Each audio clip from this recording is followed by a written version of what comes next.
And Elisha the prophet called one of the children of the prophets, and said unto him, Gird up thy loins, and take this box of oil in thine hand, and go to Ramoth Gilead. And when thou comest thither, look out there Jehu the son of Jehoshaphat, the son of Nimshi, and go in, and make him arise up from among his brethren, and carry him to an inner chamber. Then take the box of oil, and pour it on his head, and say, Thus saith the Lord, I have anointed thee king over Israel. Then open the door, and flee, and tarry not. So the young man, even the young man the prophet, went to Ramoth Gilead. And when he came, behold, the captains of the host were sitting, and he said, I have an errand to thee, O captain. And Jehu said, Unto which of all us?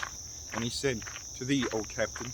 And he arose and went into the house, and he poured the oil on his head, and said unto him, Thus saith the Lord God of Israel, I have anointed thee king over the people of the Lord, even over Israel. And thou shalt smite the house of Ahab thy master, that I may avenge the blood of my servants the prophets, and the blood of all the servants of the Lord, at the hand of Jezebel.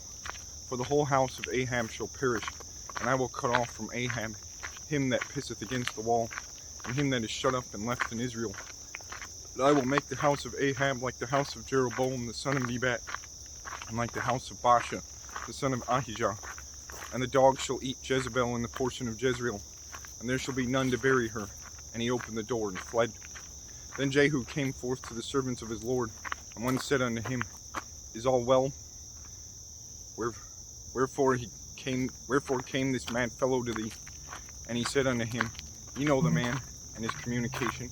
And they said, It is false, tell us now. And he said, Thus and thus spake he to me, saying, Thus saith the Lord, I have anointed thee king over Israel. Then they hasted, and took every man his garment, and put it under him on the top of the stairs, and blew with trumpets, saying, Jehu is king. So Jehu the son of Jehoshaphat, the son of Nimshi, conspired against Joram. Now Joram had kept Ramoth Gilead, he and all Israel, because of Hazael, king of Syria. But King Joram was returned to be healed in Jezreel of the wounds which the Syrians had given him, when he fought with Hazael, king of Syria. And Jehu said, If it be your minds, then let none go forth, nor escape out of the city, to go to tell it in Jezreel. So Jehu rode in a chariot, and went to Jezreel, for Joram lay there. And Ahaziah, king of Judah, was come down to see Joram. And there stood a watchman on the tower in Jezreel. And he spied the company of Jehu as he came, and said, I see a company. And Joram said, Take in horsemen, and send to meet them, and let him say, Is it peace?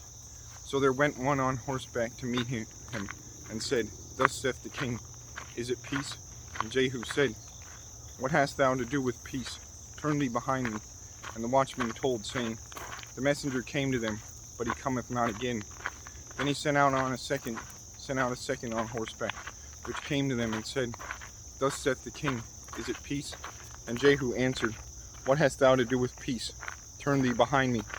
And the watchman told, saying, He came even unto them, and cometh not again. And the driving is like the driving of Jehu the son of Nimshi, for he driveth furiously. And Joram said, Make ready. And his chariot was made ready. And Joram king of Israel, and Ahaziah king of Judah, went out each in his chariot. And they went out against Jehu, and met him in the portion of Naboth the Jezreelite. And it came to pass, when Joram saw Jehu, that he said, Is it peace? And he answered, What peace? So long as the whoredoms of thy mother Jezebel and her witchcrafts are many.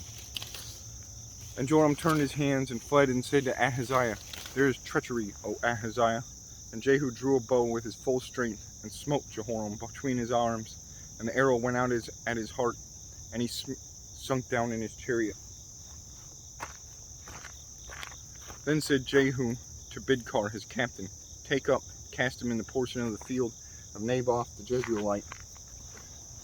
For remember how that when I and thou rode together after Ahab his father, the Lord laid this burden upon him. Surely I have seen yesterday the blood of Naboth, and the blood of his sons, saith the Lord, and I will requite thee in this plat, saith the Lord. Now therefore take and cast him into the plat of ground, according to the word of the Lord. But when Ahaziah the king of Judah saw this, he fled by the way of the garden house, and Jehu followed after him, and said, Smite him also in the chariot. And they did so after going up to Gur, which is by Ibleam, and he fled to Megiddo, and died there. And his servants carried him in a chariot to Jerusalem, and buried him in his sepulchre with his fathers in the city of David. And in the 11th year of Joram the son of Ahab began Ahaziah to reign over Judah. And when Jehu was come to Jezreel, Jezebel heard it, and she painted her face, and tired her head, and looked out at a window. And as Jehu entered in the gate, she said, Had Zimri peace, who slew his master? And he lifted up his face to the window, and said, Who is on my side? Who? And there looked out to him 2 or 3 eunuchs. And he said, Throw her down. So they threw her down, and some of her blood was sprinkled on the wall, and on the horses, and he trode her under foot. And when he was come in, he did eat and drink, and said, Go see now this cursed woman, and bury her, for she is a king's daughter. And they went to bury her, but they found no more of her than the skull, and the feet, and the palms of her hands. Wherefore they came again and told him, and he said, This is the word of the Lord, which he spake by the servant Elijah the Tishbite, saying, In the portion of Jezreel shall dogs eat the flesh of Jezebel, and the carcass of Jezebel shall be as dung upon the face of the field in the portion of Jezreel, so that they shall not say, This is Jezebel.